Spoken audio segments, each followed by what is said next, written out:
It's the Real News Network, and I'm Ben Norton. We have the privilege of being joined by Academy Award-winning filmmaker Oliver Stone. Thanks for joining us, Oliver. My pleasure, Ben. A lot of your work, Oliver, in fact, exposes some of these U.S. crimes. Specifically, you made the documentary series recently, The Untold History of the United States, that looks into many of the same subjects. And historian and journalist William Bloom, one of his most famous quotes was, "If I were the president, I could stop terrorist attacks against the United States in a few days permanently."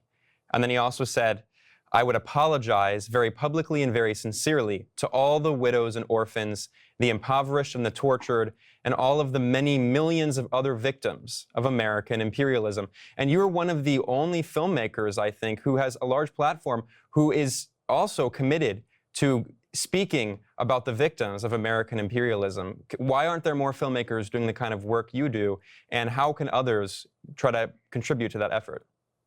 I I could not do what you say I do. I mean, it's just, you're talking about a full-time documentarian who would follow the empire, the crimes of empire. This is not what I've tried to do. I've made films. First of all, I'm doing dramatic films, so I cannot follow up the stories the way a Bill Blum can. What I've done is Untold History of the United States, which was an enormous documentary. It was 12 hours long. We did it for Showtime, which was very hard to get done. We spent quite a bit of money, and we were able to get it on the air, and it still plays on Netflix and is available. But I'm very proud of that. But what it was looking at 1898 to 2013, from the Spanish-American War, basically McKinley, to Mr. Obama. What we tried to do is condense in 1-hour shows and quick, exciting, well-done filmic qualities, using a lot of movies too, the essence of each era, what America was up to. We covered quite a lot of ground. We showed it to all the progressive historians, from Howard Zinn to Bill, and we had tremendous reviews on it. Tremendous reviews, but all from progressive historians. The mainstream media did not ignored it, truly ignored it. It was quite surprising, but it's the way things go. So, even what you think is on me as a mainstream filmmaker, it's not easy to get on the air, believe me. You have to make entertainment. You have to make it fun. And I tried to make it fun, and I think it is fun, but, it does tell truths that just are not told on mainstream media. We have the worst media in the world. I think in France, you could get it on the air on mainstream media. In Russia, in Italy, in many countries of the world, not in China, not in the USA. USA is given over to commercial. Even PBS and the things that we used to respect, NPR, they do such a limited job, and they're constrained by their own political fears. Yeah, and then finally, speaking of the state of the U.S. media, we see it further and further restricted. In fact, now we see in the age of Trump, even many liberal outlets like MSNBC are hiring former CIA officials and FBI apparatchiks, and we see this kind of pushing out of all dissident voices. You said your work as well is increasingly harder to get out there. So what do you think that we can do as people interested in this kind of muckraking journalism and exposing the crimes of the American empire and fighting for justice?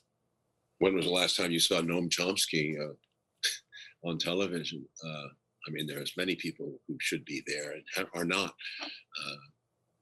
It's when George Bush died last week, it was depressing to see the encomiums thrown at him as if he were some kind of great hero.